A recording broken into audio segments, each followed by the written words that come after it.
Baiklah, kembali lagi dengan saya. Perkenalkan, nama saya Reslin dengan NPM 2009-20003 dari Prodi Pendidikan Bahasa dan Sastra Indonesia dengan dosen pengampu Bapak Immanuel Silitonga, SPD MPD. Adapun judul yang saya bawakan, tindak bahasa dan tindak tutur. Hakikat tindak tutur. Tindak tutur merupakan salah satu fenomena dalam masalah yang lebih luas yang dikenal dengan istilah pragmatik. Menurut Cair 2010 halaman 56. Tindak tutur atau tindak ujar atau speech act merupakan sebuah ujaran yang mengandung tindakan sebagai suatu kesatuan fungsional dalam komunikasi yang mempertimbangkan aspek konteks dari peristiwa tutur tersebut. Jenis tindak tutur. Yang pertama, tindak tutur lokusi. Merupakan tindak makna kata atau kalimat yang menjelaskan atau menginformasikan suatu hal secara jelas tanpa ada maksud atau makna lain di dalamnya. Makna ini biasanya terkandung dalam contoh kalimat berita, kalimat pernyataan, dan kalimat deklaratif. Contoh tindak tutur kalimat berita. Yang pertama, pulangmu kurang malam, Nak. Yang kedua, rumahnya jauh. Berdasarkan fungsinya, kalimat dibagi menjadi 3 jenis, yaitu kalimat pernyataan. Merupakan kalimat yang berfungsi untuk menyatakan suatu hal yang biasanya berupa informasi atau fakta, yang biasanya diakhiri dengan penggunaan tanda titik. Sebagai contoh, kemarin kami sempat berpapasan di pinggir jalan. Kalimat tanya, yaitu kalimat yang bertujuan untuk menanyakan suatu hal kepada pihak yang ditanya, di mana pihak yang ditanya mesti menjawab pertanyaan tersebut. Kalimat ini biasanya diakhiri dengan contoh penggunaan tanda tanya.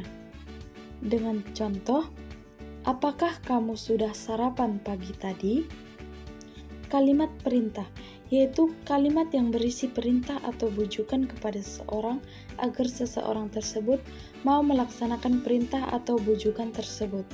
Biasanya kalimat ini menggunakan kata seruan seperti ayo, jangan, dan sejenisnya. Dengan contoh, tutup pintu itu sekarang. 2. Tindak tutur ilokusi merupakan tindak tutur makna kata atau kalimat yang tersembunyi dari sebuah kata atau pernyataan dari penutur pada mitra tuturnya. Contohnya, rambutmu sudah panjang, Nak. Dari kalimat tersebut, jika disampaikan oleh ibu kepada anaknya yang laki-laki, maka makna ilokusinya adalah meminta agar anaknya lebih merapikan rambutnya atau memberitahukan anaknya agar memotong rambutnya.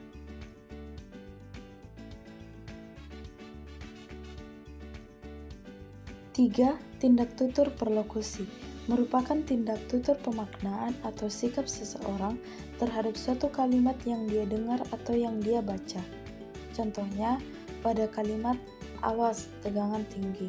Dari kalimat di atas, bahwasanya perlokusinya yaitu peringatan bagi orang-orang pengguna listrik agar berhati-hati dalam penggunaannya. Ditinjau berdasarkan hubungan modus dengan fungsi ucapan, tindak tutur digolongkan menjadi 2 bagian, yaitu tindak tutur langsung.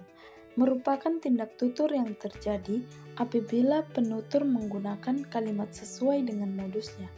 Contohnya, yang pertama, kamu berangkat sekolah jam berapa? Yang kedua, bersihkan lantai itu.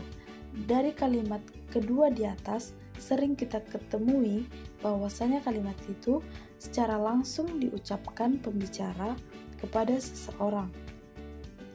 Yang kedua, tindak tutur tidak langsung, yaitu tindak tutur yang maksudnya dipahami dan diterima tidak sesuai dengan modus kalimat.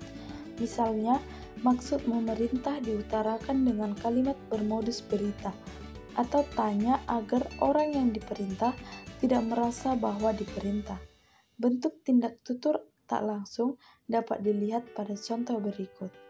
Ada es dawet di kulkas. Di mana bukunya?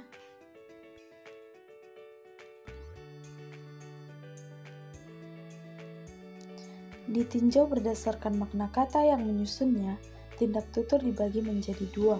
Yang pertama, tindak tutur literal atau literal speech art. Artinya, tindak tutur yang maksudnya sama dengan makna kata yang menyusunnya. Contoh, penyanyi itu suaranya bagus. Pada kalimat tersebut, tuturannya diutarakan untuk memuji penyanyi yang dibicarakan. Yang kedua, tindak tutur tidak literal adalah tindak tutur yang maksudnya tidak sama dengan atau berlawanan dengan makna kata yang menyusunnya. Contoh, suaramu bagus, tapi kamu tidak usah menyanyi. Dengan arti, penutur berkata suara lawan tuturnya bagus, namun ia meminta lawan tuturnya tidak usah menyanyi. Dengan kata lain, sebenarnya penutur merasa suara lawan tuturnya jelek.